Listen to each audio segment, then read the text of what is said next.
Reflexão da liturgia da palavra deste sábado, dia 30 de junho, 12ª semana do tempo comum.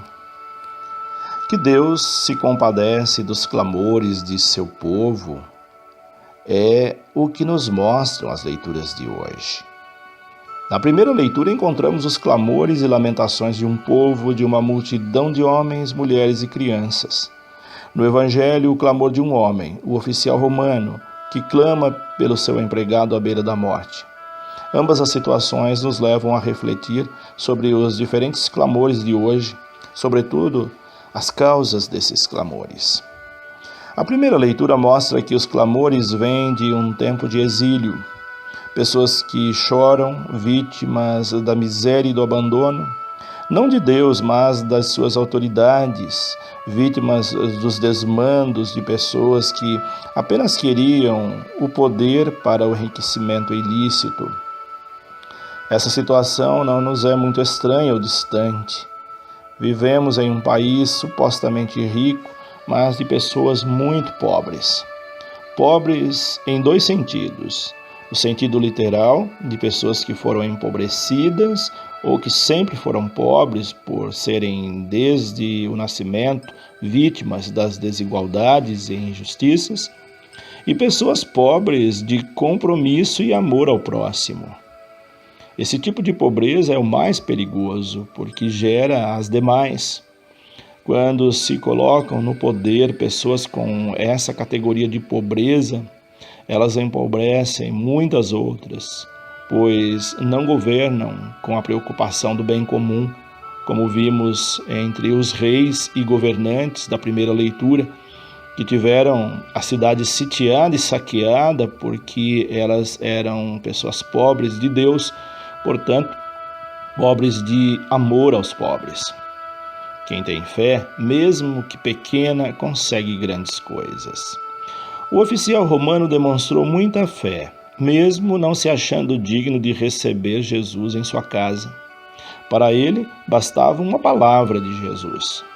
E para nós, bastam palavras? Ou as palavras de Jesus bastam? Quantas palavras de Jesus são necessárias para que mudemos de vida e sejamos mais humanos e fraternos?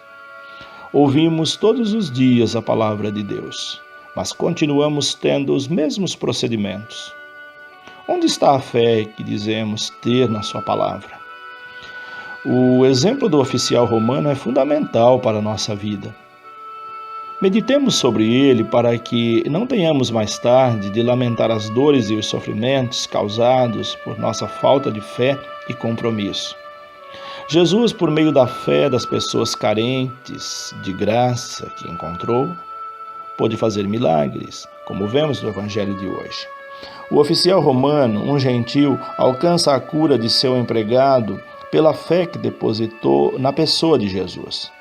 Jesus ficou admirado pela fé daquele homem e exclamou: "Nunca encontrei em Israel alguém que tivesse tanta fé."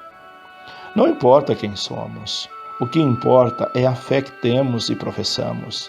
É ela que possibilitará os milagres em nossa vida. A sogra de Pedro foi curada pela fé.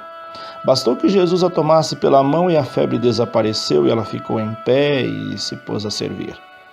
Quando temos fé, pequenos gestos são suficientes para provocar grandes transformações. Os muitos possuídos pelo demônio foram libertados pela fé no poder de Jesus. Isso também ocorreu com os doentes e com tantos excluídos e marginalizados. É preciso crer que Jesus toma nossas dores e carrega nossas enfermidades e dificuldades para que elas se dissipem verdadeiramente. Mas não deve ser uma fé mágica, passiva. Deve ser uma fé que leve ao compromisso com Jesus e seus ensinamentos. A fé deve ser aliada do compromisso, da solidariedade. Em todas essas situações supracitadas, tanto na primeira leitura quanto no Evangelho, houve solidariedade, compromisso de ambas as partes. Não foram milagres mágicos, como muitos esperam. Milagres verdadeiros pedem nossa participação, nossa abertura de coração, nossa acolhida. Os diversos personagens do Evangelho, o oficial romano, a sogra de Pedro, os possuídos pelo demônio, os doentes, etc., acolheram Jesus, acreditaram nele e por isso os milagres aconteceram. Onde não há fé, dificilmente ocorrem milagres, como no episódio dos conterrâneos de Jesus, que não creram nele e, em virtude disso, ali ele não pôde fazer muitos milagres. Que nossa fé seja suficiente para que Deus haja em nossa vida e nos conceda muitos milagres. Façamos nossa parte, amando e acolhendo nossos irmãos, pois agindo assim, abriremos portas para que entrem os milagres que transformarão nossa vida e esse mundo. É a fé que possibilita que nós estejamos mais perto de Deus e recebamos seus benefícios. Deus abençoe a todos. Padre José Carlos Pereira.